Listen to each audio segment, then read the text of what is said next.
Good afternoon guys. Ngayong araw po nandito po tayo sa Chuo Park, Pusa City.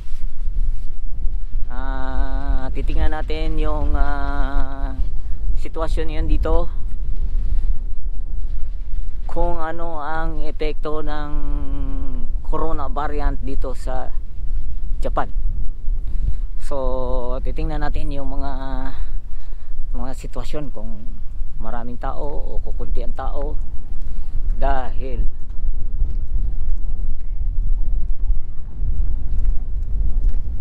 sa coronavirus at itong bagong corona variant na tinatawag. So sa ngayon guys, 3 o'clock in the afternoon. So ang mga tao dito sa park eh mayroon po pero hindi gaano. Ito po sila, oh, yan. Yan, makikita nyo doon. Mayroon pero hindi masyadong marami. Dapat dito pag linggo maraming tent ho dito na nakapwesto. Pero ngayon linggo walang tent na nakatayo dahil yan guys sa epekto ng corona variant. Natatakot sila baka mahawa, so laylo muna sila sa pagpasyal sa mga park. Although na mayroong mga taong nagja-jogging dito, yan, ayan, nanda doon. Tapos mayroon din naglalaro banda naman doon. So punta tayo doon guys, kung anong sitwasyon. Let's go.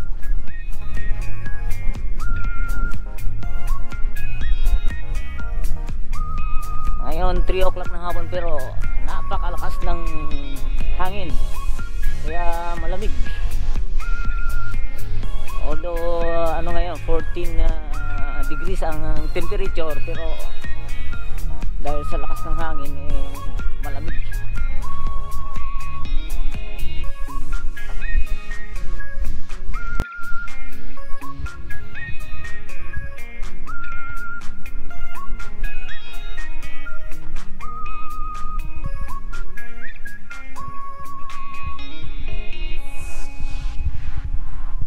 So makikita nyo guys, ilan lang talaga ang mga tao dito na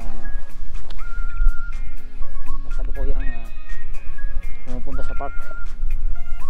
Kasi nga dahil nga sa epekto nitong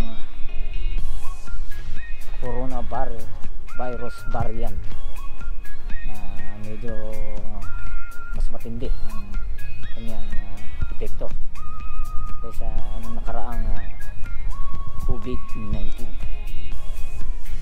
So medyo takot sila. So, kukunti yung tao, walang tao, halos kukunti lang talaga yung tao, walang tao dito. Yan ang kahabaan na yan, makita nyo yung kahabaan na yan, puro tent yan hanggang doon. So makikita nyo wala, maaga pa, 3 o'clock pa lang.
Kita nyo guys itong mga kahoy na to, yung trees na to, sakura flowers po yan.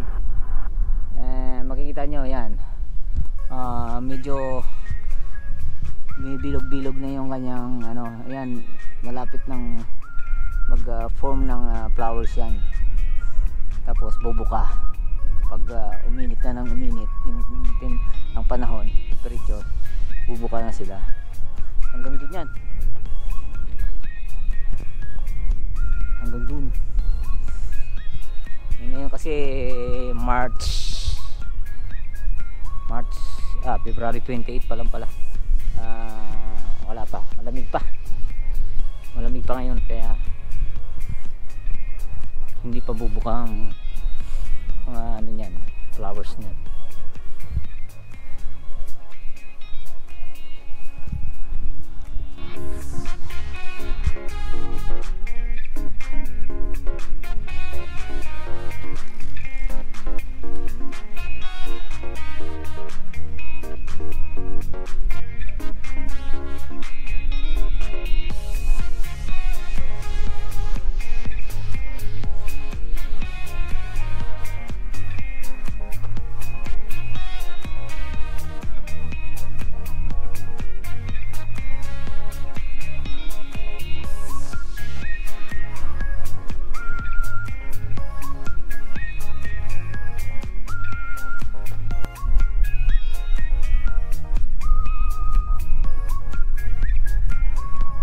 So guys, bababa tayo dito sa ibang party ng park. Tingnan natin yung mga ginagawa ng mga tao, yung ano, banda doon medyo mayroon. Puntahan natin.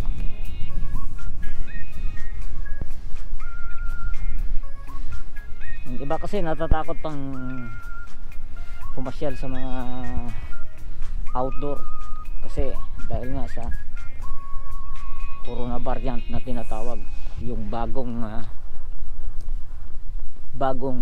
virus na mas matindi daw ito kaysa dati, kaysa nauna. So medyo ano sila, umiiwas. Pero makikita mo mayroon pa rin, ayan oh, meron silang table doon, nagpipiknik. Pero yan lang, tapos wala na dito, wala.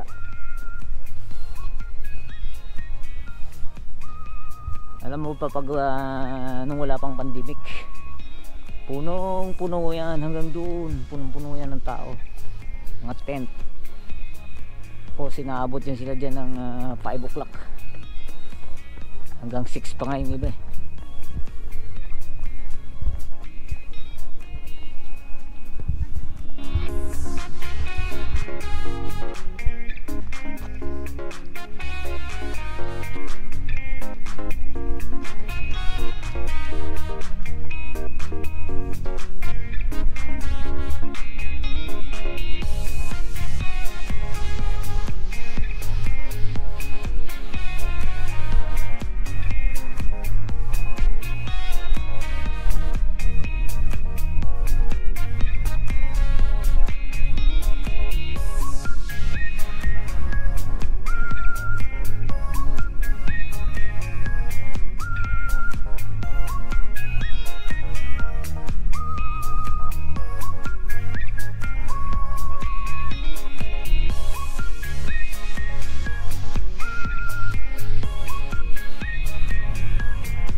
virus, pamahawaan sila.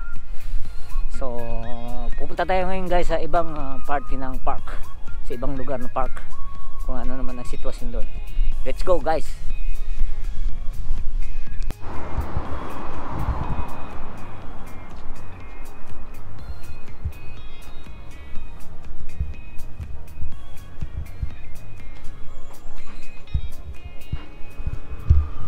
Guys, pakikita ko sa inyo ang isang epekto ng corona virus variant dito sa Japan. Ang mga ano dito, mga tindahan, mga stores, mga bars, ilang bars ay nagsasarahan na. Kaya tulad nito, sarado sila. Doon kasi wala nang customers pumupunta, kaya sarado. So papakita naman natin dito yung isang tindahan dito na nagsara din.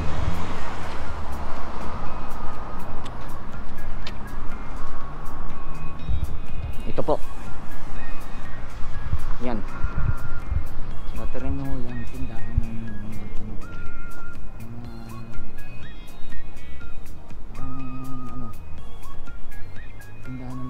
cosmetics. Tindahan ng cosmetics yan dati, saka mga clothings. Sarado na rin yan kasi nga dahil nga sa corona virus variant, pakunti ng pakunti ang mga customers. So nalulugi yung mga ano, yung mga tindahan kasi hindi na nila kayang magpasweldo sa kanilang mga takuhan. So yun na nangyayari, nagiging sinasara na lang nila yung kanilang mga ano. Marami yan guys dito, marami yan sa hiliran na yan.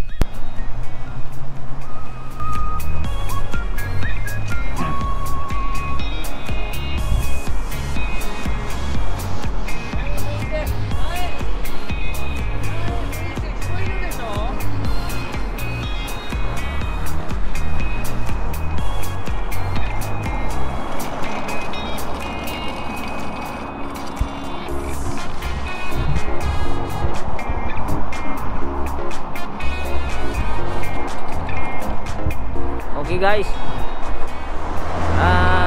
narito tayo ngayon sa isang gasoline station at ito ay nagsara dahil sa COVID-19. So nakabakod na siya, ayan, nakabakod. Ayan, wala doon, paikot hanggang doon kasi nalugi dahil sumunti na yung customer. So wala na silang pasisweldo sa kanilang mga gasoline boys sa girl, kasi dito lalaki at babae ang serviceman at servicewoman. So sarado na yan. Yan ay dahil sa COVID-19 nagsara. So ganun guys, daming mga ano, establishment dito na nagsara dahil sa COVID-19. At hindi lang yan guys, marami mga ano dito, mga establishment, mga tindahan, supermarket, restaurant, mga clubs na nagsipagsara na dahil wala, kukunti ang customers, so lugi at wala silang ipasasahod sweldo sa kanilang mga tao, kaya nagsara na lang.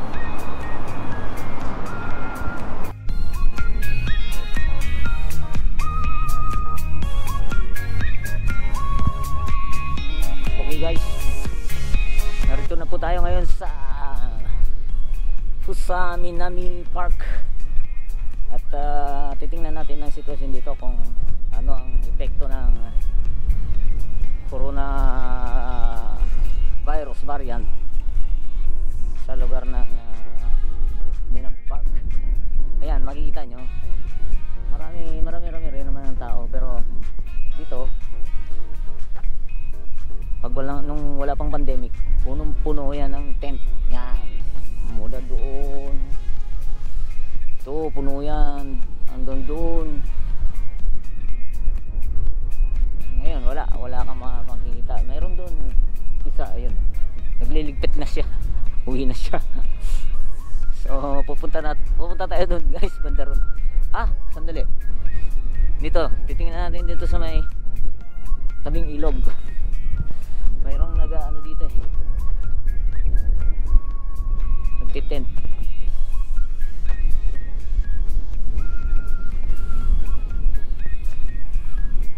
Ayan guys, dito banda dito tabing ilog, mayroon sa 2, 3,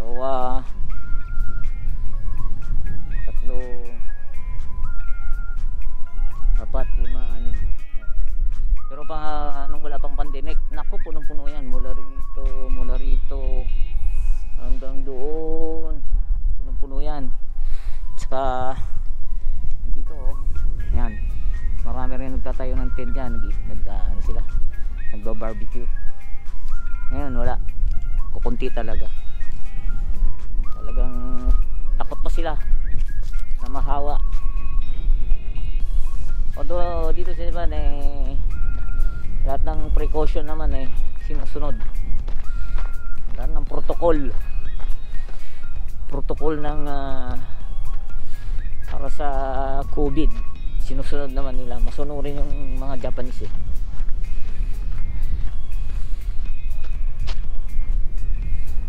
siyempre ang mga foreigner din sumusunod din, kasi pag hindi sila sumunod kakasakit sila. So medyo pupunta tayo doon kung marami bang doon nakapwesto.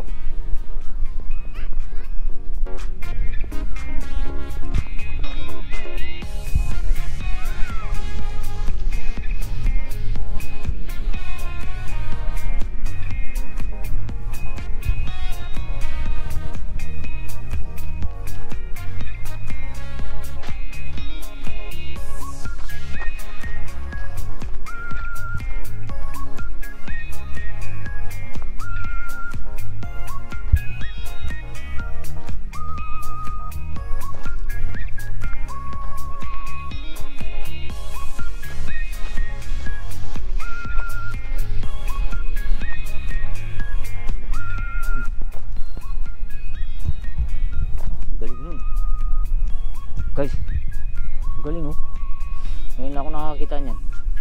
Mukhang may battery.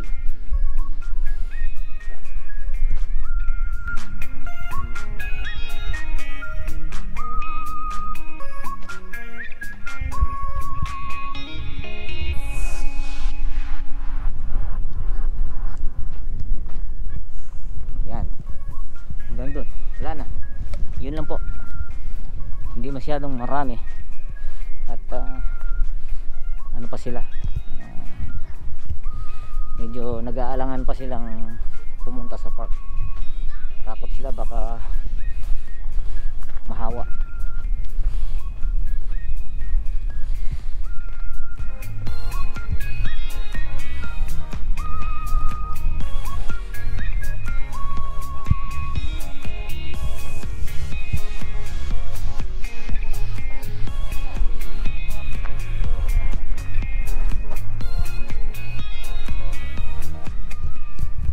Kahit yung mga joggers, mga joggers,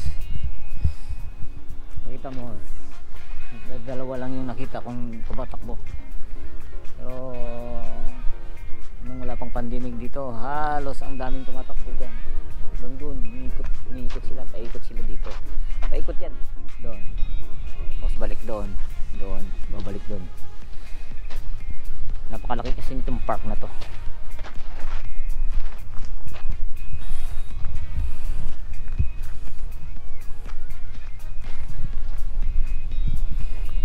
So this is it for today guys. Thank you for watching, and please subscribe my channel and don't forget to click the bell button for more videos updates. God bless and bye.